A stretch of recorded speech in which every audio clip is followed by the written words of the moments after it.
بسم الله الرحمن الرحیم سورۃ همزہ یو سلسلورم نمبر سورت شو نزول کی دادو درشم نمبر سورت تے دی سورت کے اللہ رب العزت زجر کئی پناکار صفتون باندی او دا پدی خاطر باندی ذکر کئی چې دا د ځان نه وباسي کچا کیوي کوشش دی وکي چې د ځان نه لري کی او کپ کې نه چې ځان کې پیدا نه کی ناکار صفاتونه کچا کیوي ځان نه دی وباسي او کچا کې نه نو ځان کې نه پیدا کوي. بسم الله الرحمن الرحیم خاص په نوم د الله باندې چې ډیر زیات مهربان دی همیشه مهربان دی. شروع کوو دلته دو لفظ راځي یو همز ده بل لمز ده. همز پر رابطه باندې هغه مخامخ د چا عیب ذکر کولا ناس ده مخامخ دا عیب ذکر کوي. لمز د چا عیبونه بیانول پیششه. بعض خلکو د دې عکس ویل دي همز پیششه لمز مخامخ.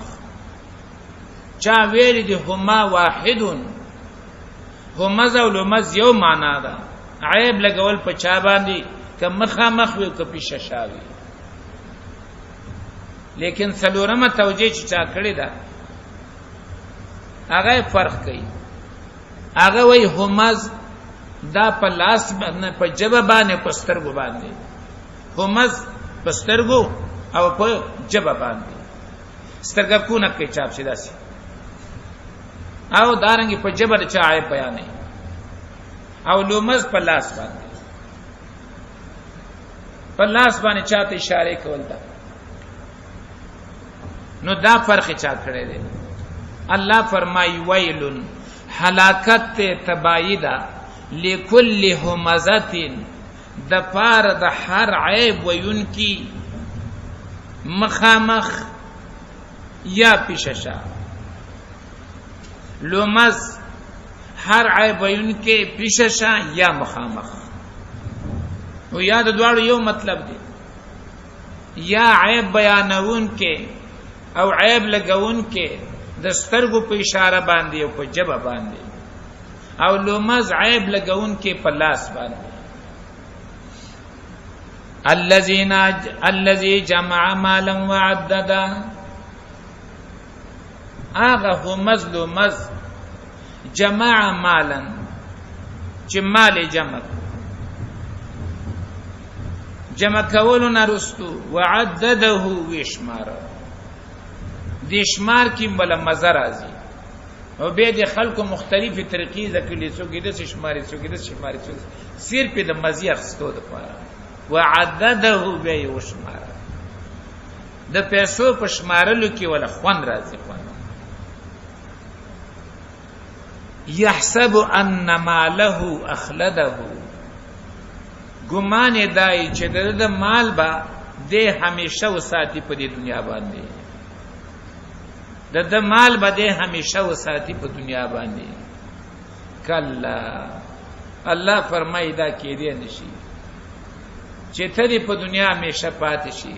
ستا مال تعالی همیشه ژوند درکې په دې ځمکه باندې. لا ينبذن في الحطمه خامخا گزار بکړی شي په حطمه کې. وما ادراک ما الحطمه حطمه څه شی دی؟ نار الله الموقده ور دې د الله بلکړی شوی ور دې د الله بلکړی شوی التي تطلع على الافئده هغه چې ورنوزی با حملی بکی پزړه باندې. دا بده سور نه چې غنا یوازې په دې اندامونو با اثر کوي یوازې په سرمنه په غوخه با اثر کوي. الذي تطلع على الافئده هغه ور چې داخليږي با ورنوزی با حملی بکی پزړه باندې. انها عليهم مؤصده یقینا دا ور په دای باندې سرپوخ کړی شوی وي په دای باندې کړی شوی وي فی عمد ممددا پاغستن وګدو کې د دې دوه مطلب دي دوه یا خبدا پیپونه لکه څنګه چې د بټیو کې پیپونه لګېدل دي لږه پیوباسي نو دې باور واچي د پاسه په سر کې فی عمد محمد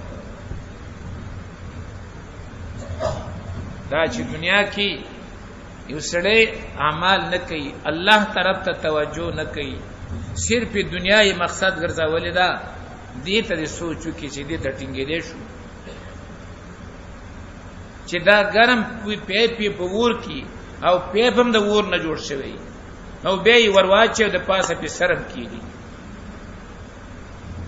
دیم فی عمد ممددا پاغستن وګدو کړه شو کې معنا دا ده جهنم ته به ورواچي نو پس تاخیر نه بعد د جهنم دروازې پر بند کړی شي او دا د سسې میخونه به وي هغه میخونه چې د جهنم په دروازو وهلې کیږي هغه نه تعبیر شوی د په عمد ممدد سره نو یا په پونه دي چې کوابي چې سر به بند کی او یا جهنم دې چې میخونه به د وګدو دوستانو په شان تا او په دروازه به وځي